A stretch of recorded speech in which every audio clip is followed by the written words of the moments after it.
हवेली के चारों ओर सन्नाटा पसरा था, लेकिन आसमान में बिजली की कड़कड़ाहट और भारी बारिश ने माहौल को और भी तनावपूर्ण बना दिया था।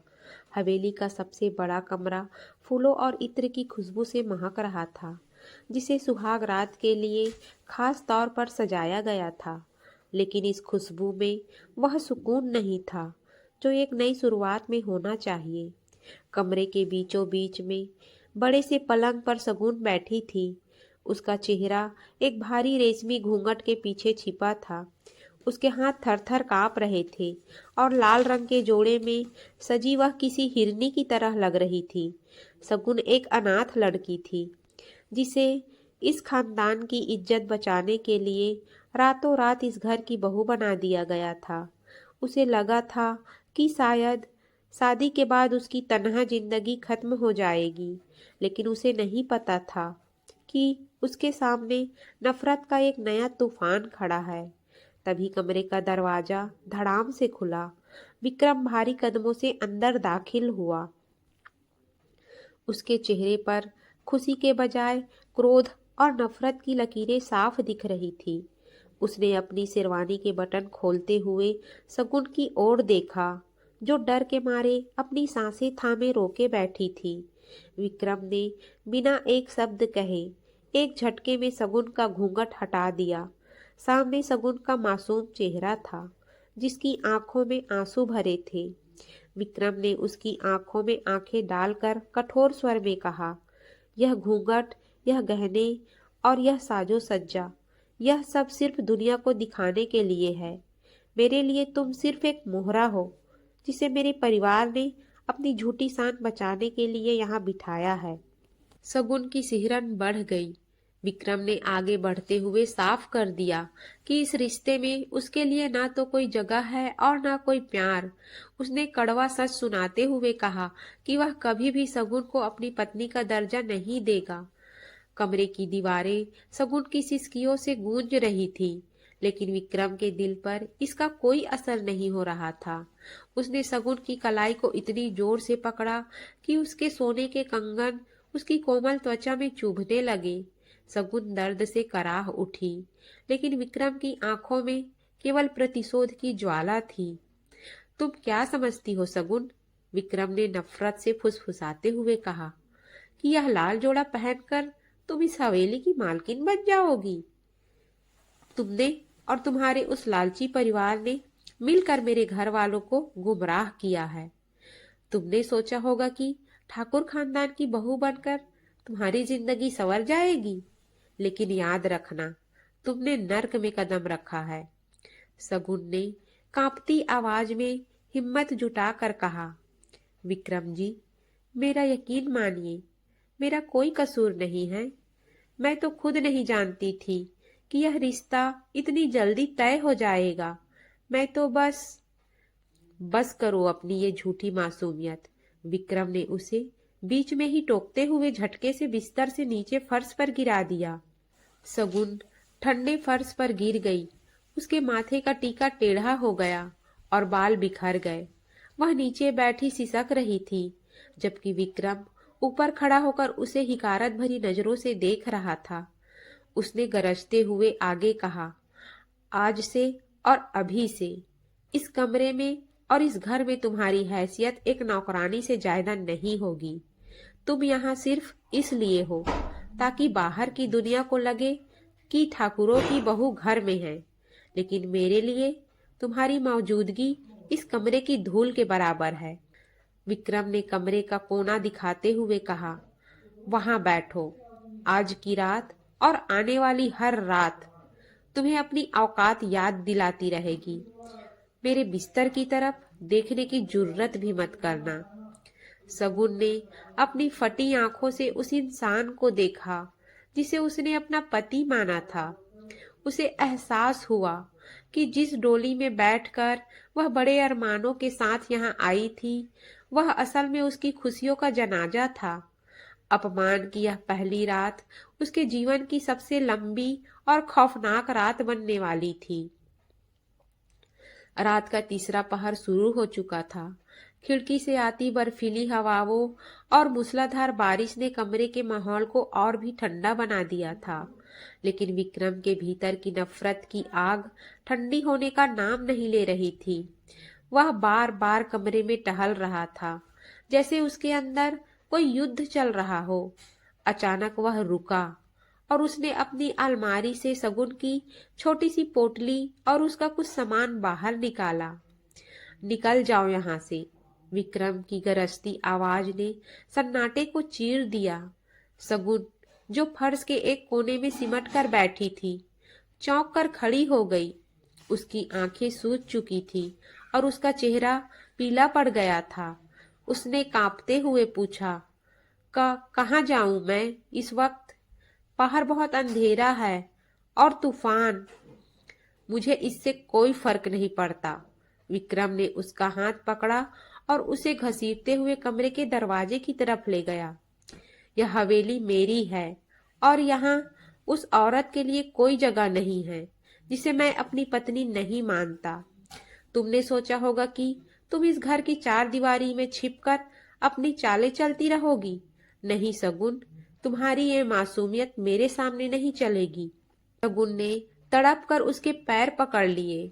वह गिड़गिड़ा कर बोली, भगवान के लिए ऐसा मत कीजिए ठाकुर साहब। आधी रात बीत चुकी है। मैं एक अनाथ लड़की अकेली कहाँ भटकूंगी? लोग क्या कहेंगे? शादी की पहली ही रात अगर दुल्हन को घर से निकाल दिया गया तो समाज मुझे जीने नहीं देगा। मेरी इज्जत मिट्टी में मिल जाएगी। विक्रम ने उसे बेरहमी से अपने पैर से पीछे धकेला और अलमारी के ऊपर रखी अपनी बंदूक निकाली। उसने उसे टेबल पर पटकते हुए चीख कर कहा, समाज की फिक्र तुम खुद करो। मेरे लिए तुम सिर्फ एक बोझ थी जिसे मैंने उतार फेंका है। अगर एक पल भी तुम यहाँ और रुकी तो अंजाम बुरा होगा। शगुन ने देखा कि विक्रम की आंखों में दया का एक कतरा भी नहीं बचा है। वह अपनी फटी साड़ी संभालते हुए उठी। उसने उस कमरे को आखिरी बार देखा जिसे उसने कुछ घंटों पहले अपना घर माना था। उसकी आंखों से गिरते आंसू अब सूखने लगे थे और उसकी जगह एक गहरी चोट ने ले ली थी। वह भारी मन से नंगे पांव उस हवेली की दहलीज लांघ कर बाहर निकल गई। पीछे मुड़कर देखा तो विशाल लोहे का दरवाजा धड़ाम से बंद हो गया। बाहर काले बादल और बिजली की कड़कड़ाहट उसका स्वागत कर रहे थे। एक अनाथ दुल्हन अपने सुहाग के जोड़े में उस काली रात के सन्नाटे में अकेली छोड़ दी गई थी। हवेली का भारी दरवाजा जब शगुन के पीछे बंद हुआ तो उस आवाज ने उसके दिल के किसी कोने को हमेशा के लिए पत्थर का बना दिया। मूसलाधार बारिश उसके लाल जोड़े को भिगो चुकी थी और गहनों का बोझ अब उसे जंजीरों जैसा लग रहा था। आधी रात का वक्त था। सड़कें सूनी थी और दूर दूर तक केवल आवारा कुत्ते के रोने की आवाजें आ रही थी। शगुन के पास दो रास्ते थे, या तो वह नदी में कूदकर अपनी जान दे दे या फिर उस समाज और उस इंसान से लड़कर दिखाए जिसने उसे पैरों की धूल समझा था। उसने अपनी आंखों के आंसू पोंछे और मन ही मन कहा, विक्रम ठाकुर, आपने मुझे घर से निकाला है, मेरी किस्मत से नहीं। शगुन चलते चलते शहर के रेलवे स्टेशन पहुंची। रात भर वह एक बेंच पर ठिठुरती रही। सुबह होते ही उसने अपने भारी गहने उतारे और उन्हें एक सुनार के पास गिरवी रख दिया। उन पैसों से उसने एक छोटा सा कमरा किराए पर लिया और अपने कीमती कपड़ों को त्याग कर साधारण सूती साड़ी पहन ली। एक अनाथ और अकेली औरत के लिए दुनिया बहुत जालिम थी। लोगों ने ताने दिए, किसी ने चरित्र पर उंगली उठाई तो किसी ने उसकी मजबूरी का फायदा उठाना चाहा, लेकिन शगुन ने हार नहीं मानी। उसने सुबह एक स्कूल में साफ सफाई का काम शुरू किया और दोपहर में बच्चों को ट्यूशन पढ़ाना शुरू किया। शगुन को एहसास हुआ कि बिना शिक्षा और ताकत के वह कभी अपना हक नहीं पा सकेगी। वह रात रात भर जाग कर पुरानी किताबों से पढ़ाई करने लगी। उसने सिलाई कढ़ाई सीखी और धीरे धीरे अपने काम को एक छोटे से बुटीक में बदल दिया। वह सगुन जो कभी विक्रम के सामने गिड़गिड़ा रही थी, अब एक स्वाभिमानी महिला बन चुकी थी। उसकी आंखों में अब डर नहीं बल्कि एक चमक थी। उसने खुद से वादा किया कि वह इतनी ऊंचाई पर पहुंचेगी जहां से विक्रम ठाकुर उसे छोटा ना देखे, बल्कि उसे देखने के लिए उन्हें अपना सिर उठाना पड़े। हवेली की आलीशान दीवारों के बीच अब एक अजीब सा सन्नाटा पसरा था। सगुन को घर से निकाले हुए कई महीने बीत चुके थे। विक्रम को लगा था कि सगुन के जाने के बाद उसकी जिंदगी फिर से वैसी ही हो जाएगी, पुरानी शानो शौकत और सुकून वाली। लेकिन हकीकत इससे उलट थी। उसे हर पल ऐसा महसूस होता जैसे हवेली की रूह ही कहीं खो गई है। एक शाम विक्रम अपने पुस्तकालय में बैठा था, कुछ कागजात देख रहा था। तभी उसके चचेरे भाई आर्यन और उसकी माँ के बीच हो रही गुप्त बातचीत उसके कानों में पड़ी। वे लोग शराब के नशे में अपनी जीत का जश्न मना रहे थे। आर्यन हंसते हुए कह रहा था, माँ, मान गए आपकी चाल को। आपने सगुन जैसी मासूम लड़की पर झूठे इल्जाम लगाकर विक्रम के कान ऐसे भरे कि उसने खुद अपने हाथों से उसे धक्के मारकर बाहर निकाल दिया। अब हवेली की सारी जायदाद पर हमारा ही हक होगा, क्योंकि विक्रम का कोई वारिस तो होगा नहीं। विक्रम के पैरों तले जमीन खिसक गई। वह खून के घूंट पीकर रह गया जब उसने सुना कि सगुन बेगुनाह थी। उसने जिस लड़की को बदचलन और लालची कहा था, वह तो उसके अपने ही रिश्तेदारों की साजिश का शिकार हुई थी।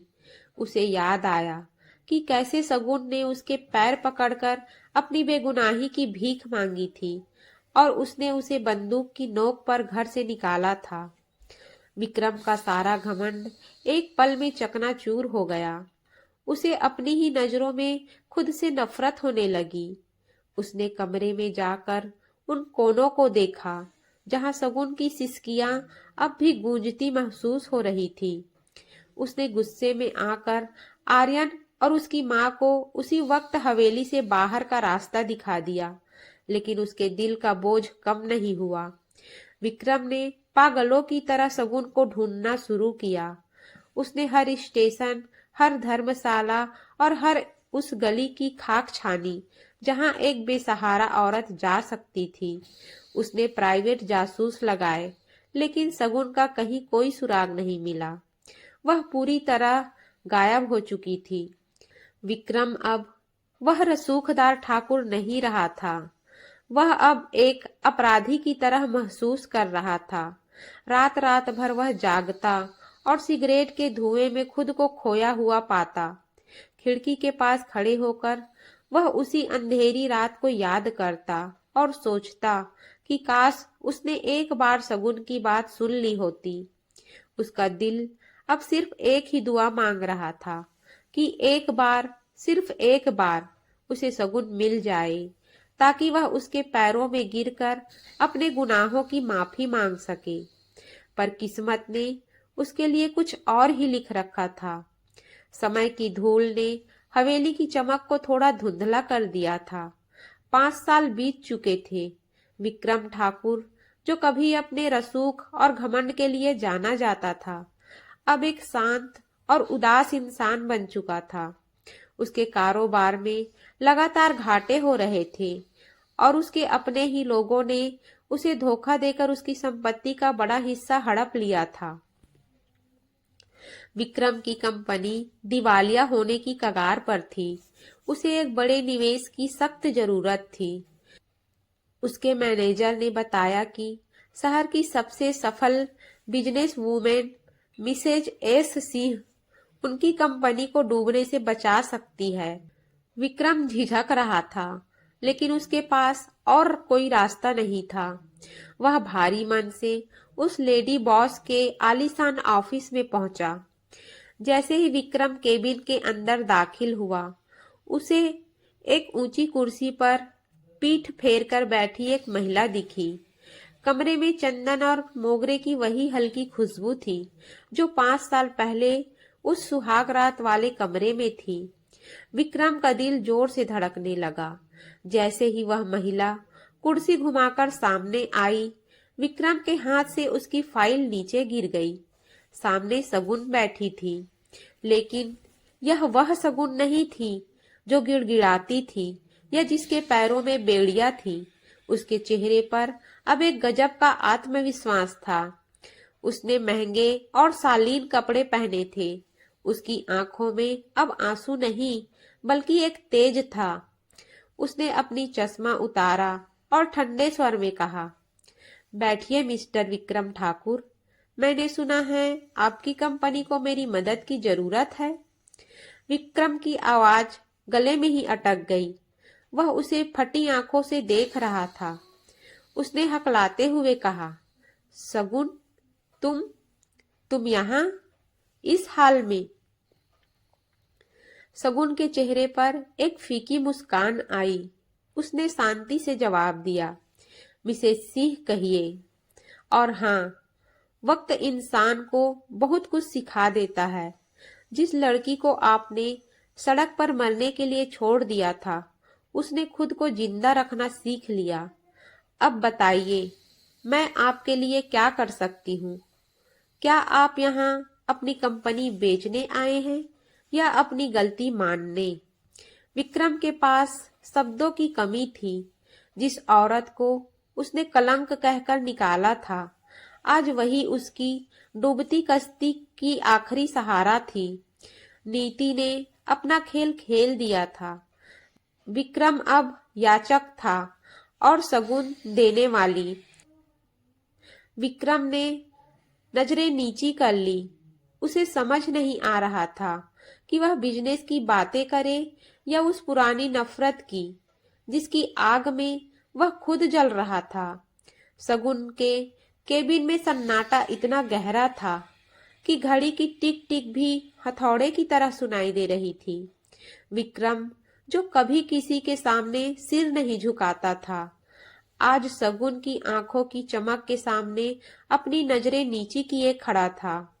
सगुन, मुझे माफ कर दो। विक्रम की आवाज कांप रही थी। मुझे सच का पता चल गया है।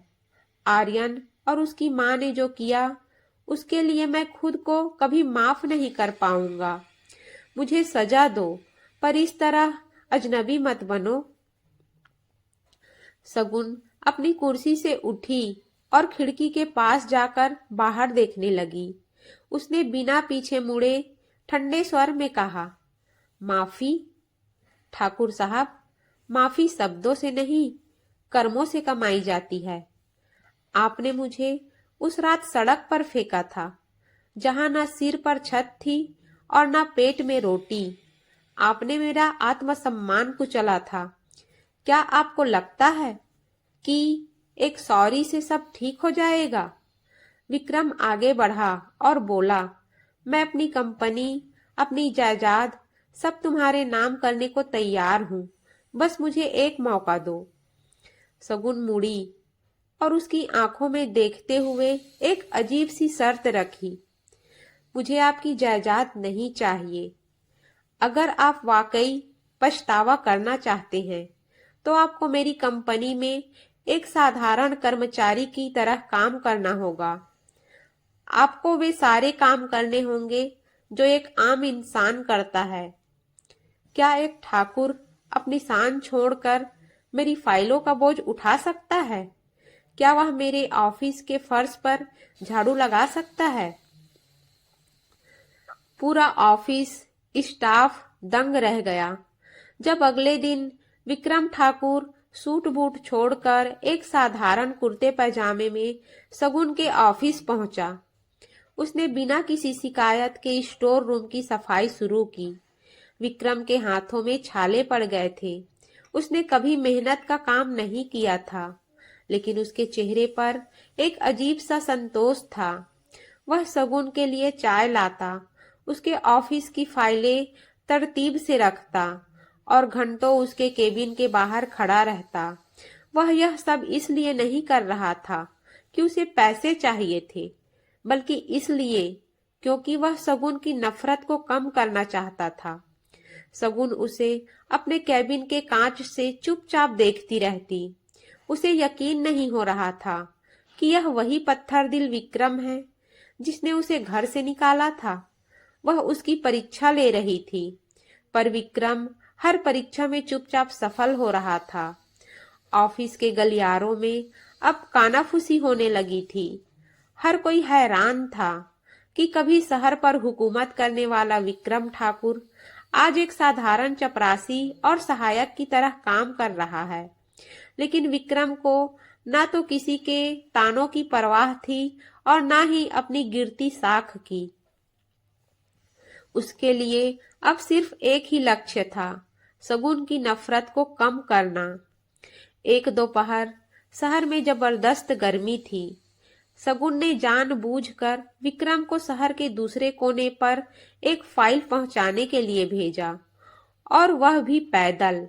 वह देखना चाहती थी कि विक्रम का यह बदलाव दिखावा है या हकीकत। विक्रम ने बिना एक शब्द कहे फाइल ली और चिलचिलाती धूप में निकल पड़ा। जब वह 2 घंटे बाद वापस लौटा तो उसका चेहरा धूप से झुलस चुका था और उसके पैरों के छाले फट चुके थे। वह बुरी तरह हाँफ रहा था, लेकिन उसके चेहरे पर एक फीकी मुस्कान थी, क्योंकि उसने काम समय पर पूरा कर दिया था। शगुन ने उसे पानी का गिलास आगे बढ़ाते हुए देखा तो उसके हाथ अनजाने में ही कांप गए। वह अपनी कठोरता बनाए रखने की कोशिश कर रही थी, लेकिन विक्रम का यह निस्वार्थ समर्पण उसके कलेजे को चीर रहा था। उस शाम अचानक शहर का मौसम बिगड़ गया। भारी बारिश और तूफान के कारण ऑफिस की बिजली चली गई। शगुन अपने केबिन में अकेली थी और उसे बचपन से ही अंधेरे से डर लगता था। वह घबराहट में अपनी कुर्सी से उठी। तभी उसे महसूस हुआ कि कोई केबिन के बाहर पहरा दे रहा है। उसने दरवाजा खोला तो देखा कि विक्रम अंधेरे में मोमबत्ती जलाए जमीन पर बैठा था। उसने शगुन को देखते ही कहा, घबराइए मत शगुन जी, मैं यहीं हूँ। जब तक तूफान थमता नहीं, मैं इस दरवाजे से टस से मस नहीं होऊंगा। शगुन ने उसे गौर से देखा। विक्रम के कपड़े गीले थे, उसे ठंड लग रही थी, लेकिन उसकी आंखों में शगुन के लिए वही फिक्र थी जो कभी गायब हो चुकी थी। शगुन ने पहली बार उसे अंदर आने के लिए कहा। अंधेरे कमरे में मोमबत्ती की मध्यम रोशनी में शगुन ने पूछा, विक्रम, आप यह सब क्यों कर रहे हैं? आप चाहें तो अपनी बची कुची जायदाद से एक नई जिंदगी शुरू कर सकते हैं। क्यों यहाँ मेरे ऑफिस में अपमान सह रहे हैं? विक्रम ने उसकी आंखों में देखते हुए शांति से जवाब दिया, शगुन, तुमने 5 साल पहले जो अपमान सहा था वह इस काम से कहीं बड़ा था। मैं तुम्हारी नफरत को मिटाने नहीं आया हूँ।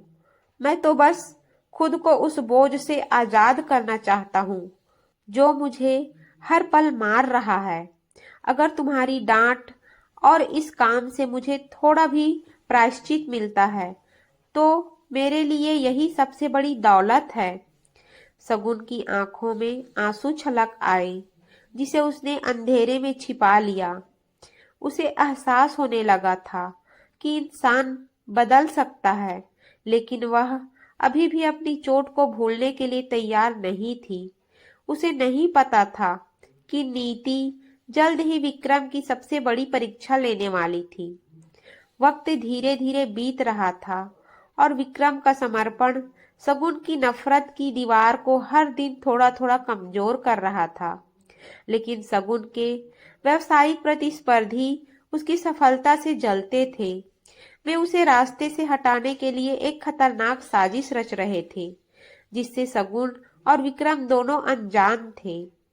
एक शाम ऑफिस का काम खत्म करने के बाद सगुन अपनी कार की ओर बढ़ रही थी।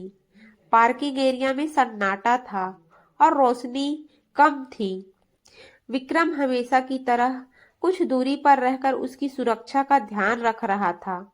जैसे ही सगुन ने कार का दरवाजा खोला, अंधेरे से 3 नकाबपोश आदमी हाथ में धारदार हथियार और लोहे की रॉड लेकर निकले। आज तेरा खेल खत्म सगुन सिंह, उनमें से एक चिल्लाया और उसने सगुन पर वार करने के लिए हाथ उठाया। सगुन डर के मारे जम सी गई। उसकी चीख भी गले में अटक गई। उसे लगा कि आज सब कुछ खत्म हो जाएगा, लेकिन इससे पहले कि हमलावर का हथियार सगुन को छू पाता, विक्रम एक ढाल की तरह उसके सामने आ गया। उसने अपने नंगे हाथों से हमलावर की रॉड रोक ली। रॉड विक्रम के कंधे पर जोर से लगी, जिससे हड्डी चटकने की आवाज आई, लेकिन उसने सगुन का साथ नहीं छोड़ा। विक्रम पागलों की तरह उन तीनों से भिड़ गया। एक हमलावर ने चाकू निकाला और विक्रम के हाथ पर वार कर दिया। खून की फुहार सगुन के चेहरे पर गिरी। सगुन चिल्लाई, विक्रम हट जाइए यहाँ से। लेकिन विक्रम ने पीछे मुड़कर नहीं देखा। उसने एक हमलावर को धक्का देकर जमीन पर गिराया और दूसरे का हाथ मरोड़ दिया। घायल होने के बावजूद वह हार नहीं मान रहा था। अंत में घायल विक्रम की हिम्मत देखकर हमलावर घबरा गए और पुलिस की गाड़ी के सायरन की आवाज सुनकर भाग निकले। जैसे ही खतरा टला, विक्रम के शरीर ने जवाब दे दिया। वह बुरी तरह लहूलुहान होकर सगुन के कदमों के पास गिरने लगा। सगुन ने उसे सहारा दिया और उसे अपनी गोद में ले लिया। विक्रम की आंखों से खून और पसीना बह रहा था, लेकिन उसने मुस्कुराते हुए सगुन की तरफ देखा और धीमी आवाज में कहा, आज आज मेरा हिसाब चुकता हो गया सगुन। उस रात मैंने तुम्हें सुरक्षा नहीं दी थी, आज दे दी। अब मैं चैन से मर सकता हूँ। सगुन की आंखों से आंसुओं का सैलाब उमड़ पड़ा। उसने विक्रम का हाथ जोर से थाम लिया और चिल्लाई, विक्रम आंखें खोलिए, आप कहीं नहीं जा रहे हैं, आपको मेरे लिए जीना होगा। उस रात सगुन को समझ आया कि जो इंसान अपनी जान की बाजी लगा सकता है, उसका पश्चाताप कभी झूठा नहीं हो सकता। वह खून जो उसकी साड़ी पर लगा था, वह नफरत के दाग को धो चुका था। अस्पताल की सफेद गलियों में फिनाइल की गंध और मशीनों की बीप बीप की आवाज के बीच सगुन बेचैनी से ऑपरेशन थिएटर के बाहर टहल रही थी। उसके सफेद सूट पर विक्रम के खून के धब्बे अब सूख कर गहरे लाल पड़ चुके थे। वह बार बार अपने उन्हीं हाथों को देख रही थी जिनसे उसने कभी विक्रम को धक्का देने की कोशिश की थी, और आज उन्हीं हाथों से वह उसकी जिंदगी की दुआ मांग रही थी। कई घंटों के बाद डॉक्टर बाहर आए और बताया कि विक्रम अब खतरे से बाहर है, हालांकि घाव गहरे हैं। जब सगुन कमरे के अंदर दाखिल हुई तो उसने देखा कि विक्रम पट्टियों में लिपटा हुआ निढाल पड़ा है। उसकी आंखें आधी खुली थी। सगुन को देखते ही विक्रम के सूखे होठों पर एक कमजोर सी मुस्कान आई। उसने धीमी आवाज में कहा, सगुन तुम ठीक तो हो ना? तुम्हें कहीं चोट तो नहीं आई? सगुन का बांध टूट गया। वह उसके बेड के पास बैठ गई और उसका हाथ थाम लिया। अपनी फिक्र कीजिए विक्रम, क्यों किया आपने ऐसा? अगर आपको कुछ हो जाता तो मैं खुद को कभी माफ नहीं कर पाती। विक्रम ने कहारते हुए कहा, 5 साल पहले जब मैंने तुम्हें निकाला था, तब मेरी रूह मर गई थी सगुन। आज जब मैंने तुम्हें बचाया तो मुझे लगा कि मैं फिर से जिंदा हो गया हूँ। अगर मेरी जान देकर भी तुम्हारा सम्मान वापस मिलता है तो यह सौदा बुरा नहीं था। सगुन ने रोते हुए अपना सिर उसके हाथ पर रख दिया। ठाकुर साहब, जिस दिन आपने मेरे ऑफिस में झाड़ू उठाया था, मेरी आधी नफरत उसी दिन खत्म हो गई थी। और आज आज आपने मेरे लिए अपना खून बहाकर साबित कर दिया कि आप बदल चुके हैं। मुझे माफ कर दीजिए कि मैंने आपकी सजा को इतना लंबा खींचा। विक्रम ने कांपते हाथों से शगुन के आंसू पोंछे। कमरे का माहौल अब भारी नहीं था। सालों से जो बोझ दोनों के दिलों पर था, वह आंसुओं के धार पर बह गया। शगुन ने पहली बार विक्रम की आंखों में वह प्यार देखा जिसके लिए वह कभी तरसी थी। शगुन ने विक्रम का हाथ चूमते हुए कहा, अब और कोई परीक्षा नहीं होगी। अब हम साथ मिलकर अपनी बिखरी हुई दुनिया को समेटेंगे। आपने अपना प्रायश्चित पूरा किया और मैंने अपनी नफरत को आजाद कर दिया। अस्पताल की उस रात ने एक पुरानी दुश्मनी को दफन कर दिया और एक ऐसी प्रेम कहानी की नींव रखी जो दर्द की आग से गुजरकर कुंदन की तरह चमक रही थी। विक्रम के अस्पताल से डिस्चार्ज होने का दिन आ गया था, लेकिन इस बार शगुन उसे उसके पुराने घर नहीं, बल्कि अपनी मेहनत से खड़ी की गई नई दुनिया में ले जाना चाहती थी। मगर विक्रम के मन में कुछ और ही था। उसने शगुन का हाथ थाम कर कहा, शगुन, उस हवेली की दीवारों ने तुम्हारा अपमान देखा है। जब तक मैं उन्हीं दीवारों के सामने तुम्हें वह सम्मान नहीं दिला देता जो तुम्हारा हक है, तब तक मेरा प्रायश्चित अधूरा रहेगा। विक्रम और शगुन जब हवेली के मुख्य द्वार पर पहुंचे तो नजारा बदला हुआ था। विक्रम ने शहर के उन सभी प्रतिष्ठित लोगों और रिश्तेदारों को बुलवाया था जिन्होंने 5 साल पहले शगुन पर उंगलियां उठाई थी। हवेली के द्वार को फूलों से सजाया गया था, बिल्कुल एक नई नवेली दुल्हन के स्वागत की तरह। विक्रम ने लड़खड़ाते कदमों से चलते हुए भी खुद खड़ा होने की कोशिश की। उसने हाथ में आरती की थाली ली और शगुन के सामने खड़ा हो गया। शगुन की आंखों में हैरानी और आंसू दोनों थे। विक्रम ने भरी सभा में ऊंची आवाज में कहा, आज से 5 साल पहले इसी जगह पर मैंने एक जघन्य अपराध किया था। मैंने एक बेगुनाह और पवित्र आत्मा को घर से निकाला था। आज मैं सबके सामने स्वीकार करता हूँ कि शगुन ठाकुर इस हवेली की सिर्फ बहू नहीं, बल्कि असली मालकिन है। मेरा सब कुछ, मेरी जायदाद, मेरा नाम और मेरा अस्तित्व अब शगुन के नाम है। उसने शगुन के सिर पर सम्मान के साथ हाथ रखा और उसे गृह प्रवेश करने को कहा। शगुन ने जैसे ही घर के अंदर कदम रखा, उसे वह रात याद आ गई जब वह नंगे पांव रोते हुए बाहर निकली थी। लेकिन आज वह सिर उठाकर और विक्रम के सहारे साथ अंदर आ रही थी। विक्रम ने शगुन को उसी कमरे में ले जाकर बैठाया जहां कभी उसने उसे फर्श पर गिराया था। आज उसने खुद जमीन पर बैठकर शगुन के पैर छुए और कहा, शगुन, क्या तुम वाकई मुझे दिल से माफ कर पाई हो? शगुन ने उसे उठाकर गले लगा लिया और मुस्कुरा कर कहा, ठाकुर साहब, जिस दिन आपने मेरे रक्षक बनने के लिए अपना खून बहाया, उसी दिन पुरानी शगुन मर गई। आज जो आपके सामने है वह केवल आपकी पत्नी है। हवेली की वही दीवारें जो कभी नफरत की गवाह थी, आज प्यार और सम्मान की खुशबू से महक रही थी। विक्रम का घमंड अब पूरी तरह दफन हो चुका था और उसकी जगह एक सच्चे इंसान ने ले ली थी।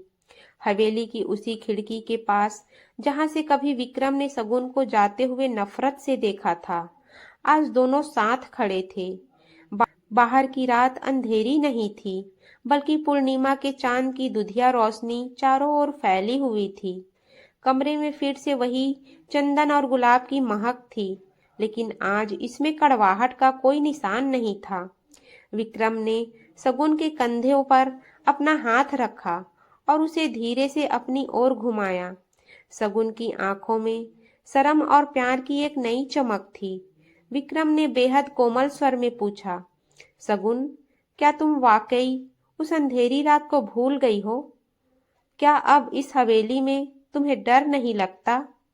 शगुन ने मुस्कुराकर विक्रम के सीने पर अपना सिर रख दिया और कहा, ठाकुर साहब, नफरत की दीवारें कितनी ही ऊंची क्यों ना हो, सच्ची मोहब्बत और ईमानदारी का पश्चाताप उन्हें गिराने की ताकत रखता है। जिस दिन आपने मेरे लिए अपना लहू बहाया, मेरी रूह भी आपके नाम हो गई थी। अब हमारा अतीत सिर्फ एक सबक है और हमारा भविष्य एक ऐसी किताब जिसका हर पन्ना हम मिलकर प्यार से लिखेंगे। विक्रम ने शगुन की ठोड़ी को हल्के से ऊपर उठाया और उसकी आंखों में झांका। उसने शगुन के माथे को चूमते हुए कहा, आज से विक्रम ठाकुर अपनी ताकत के लिए नहीं, बल्कि अपनी पत्नी के प्रति अपनी वफादारी के लिए पहचाना जाएगा। विक्रम ने शगुन के बालों में हाथ फेरते हुए उसे अपने बाहों के घेरे में ले लिया। उस रात हवेली ने एक नया इतिहास देखा। जो कहानी नफरत की आग से शुरू हुई थी, वह अब प्रेम की शीतल छाया में बदल चुकी थी। शगुन और विक्रम को समझ आ गया था कि दुनिया का सबसे बड़ा सच प्यार है। आज उनके पास खोने को कुछ नहीं था, लेकिन पाने को पूरी कायनात थी, क्योंकि उन्होंने एक दूसरे के दिल में अपनी जगह बना ली थी। घमंड हार चुका था और विश्वास की जीत हुई थी। जैसे ही सुबह की पहली किरण ने हवेली की दहलीज को छुआ, शगुन और विक्रम हाथ में हाथ डाले नई जिंदगी की शुरुआत की ओर बढ़ गए। यह न सिर्फ दो दिलों का मिलन था, बल्कि इंसानियत और माफी की सबसे बड़ी जीत थी। दोस्तों, अगर आपको हमारी यह कहानी पसंद आई हो तो वीडियो को लाइक करें, शेयर करें और चैनल पर नए हैं तो चैनल को सब्सक्राइब करें। आपको हमारे चैनल पे मिलेंगे ऐसे ही भावुक कहानियां जो दिल को छू लेगी। मिलेंगे अगले वीडियो में, तब तक के लिए आप सभी का दिल से धन्यवाद।